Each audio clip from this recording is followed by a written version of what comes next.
के सर्वनाश की वजह। ब्राह्मणों के देवता परशुराम की गुस्सा जग जाहिर है। परशुराम को क्षत्रियों से इतनी नाराजगी थी कि उन्होंने क्षत्रियों को धरती से खाली करने की शपथ खाई थी। दोस्तों, ब्राह्मणों के देवता माने जाने वाले परशुराम के बारे में कौन नहीं जानता। हर कोई परशुराम के गुस्से के किस्सों से भली भांति वाकिफ है। परशुराम के क्रोध की कोई सीमा नहीं थी। परशुराम को क्षत्रियों से इतनी नाराजगी थी कि उन्होंने क्षत्रियों को धरती से खाली करने की शपथ खाई थी। इसीलिए उन्होंने अपने सबसे होनहार शिष्य कर्ण को भी क्षत्रिय होने की वजह से ही श्राप दे दिया था।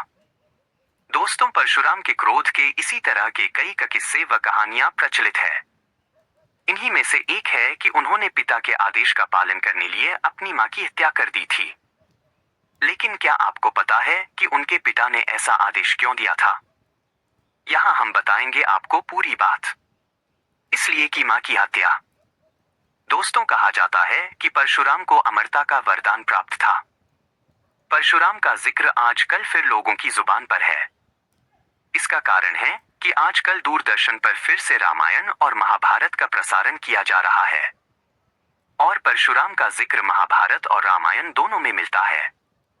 ऐसे में उनके बारे प्रचलित किस्से एक बार फिर सबकी जुबान पर आ गए हैं। परशुराम के बारे में सबसे हैरान करने वाली कहानी यही है कि उन्होंने अपनी माता की सर काट कर हत्या कर दी थी। ये बात आज भी सबके लिए एक हैरान कर देने वाली बात है। ये तो सब जानते हैं कि उन्होंने अपनी मां की हत्या कर दी थी, लेकिन उन्होंने ऐसा क्यों किया ये कम ही लोग जानते हैं। दोस्तों, दरअसल परशुराम ने ये काम अपने मन से बिल्कुल नहीं किया था। उन्होंने अपनी मां की हत्या अपने पिता के आदेश का पालन करते हुए करी थी। ये बात अलग है कि परशुराम द्वारा ऐसा करने पर उनके पिता समेत सभी लोग हैरान रह गए थे। ऐसा कहा जाता है कि परशुराम के पिता ऋषि जमदग्नि काफी गुस्सैल प्रवृत्ति के थे। एक बार उनके पिता ऋषि जमदग्नि यज्ञ के लिए बैठे थे।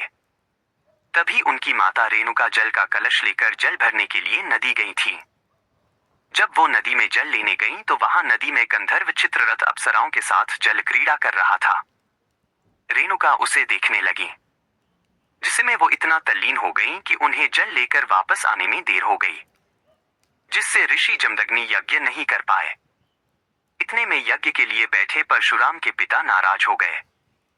यज्ञ न कर पाने से क्रोधित पिता जमदग्नि ने जब रेणुका को देखा तो वो गुस्से में दहाड़ते हुए पड़ोस खड़े हुए अपने चारों पुत्रों से अपनी मां का वध करने को कहा।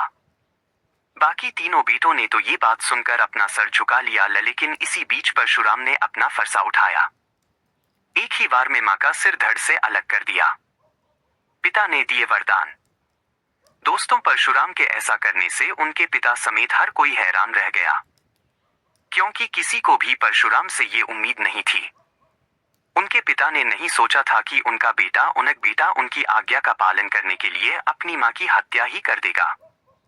ऋषि जमदग्नि अपनी पत्नी की मृत्यु से आहत तो थे ही, लेकिन उन्हें देखकर खुशी हुई कि उनका बेटा इतना आज्ञाकारी है। जिसके बाद उन्होंने अपने बेटे परशुराम से वर मांगने को, जिस पर परशुराम ने तुरंत पिता से 4 वरदान मांगे।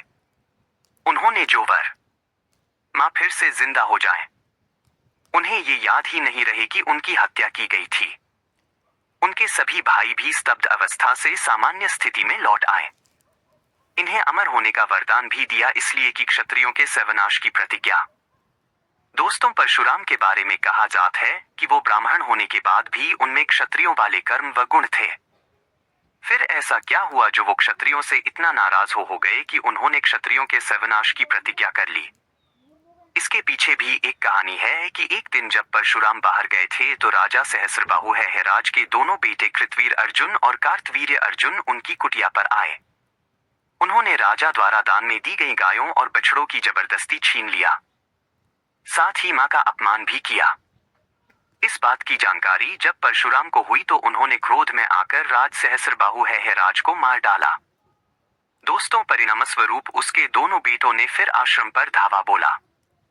उस समय परशुराम आश्रम में नहीं थे, जिसका फायदा उठाकर दोनों बेटों ने परशुराम के पिता मुनि जमदग्नि को मार डाला। उसके बाद जब घर पहुंचकर परशुराम को ये पता चला तो उन्होंने उसी समय शपथ ली कि वो धरती को क्षत्रियहीन कर देंगे। जिसके बाद परशुराम ने 21 बार पृथ्वी के समस्त क्षत्रियों का संहार किया। भगवान राम पर भी हुए थे क्रोधित। परशुराम अपने क्रोधी स्वभाव के लिए विख्यात थे। 21 बार उन्होंने धरती को क्षत्रिय विहीन किया। हर बार हताहत क्षत्रियों की पत्नियां जीवित रहीं और नई पीढ़ी को जन्म दिया।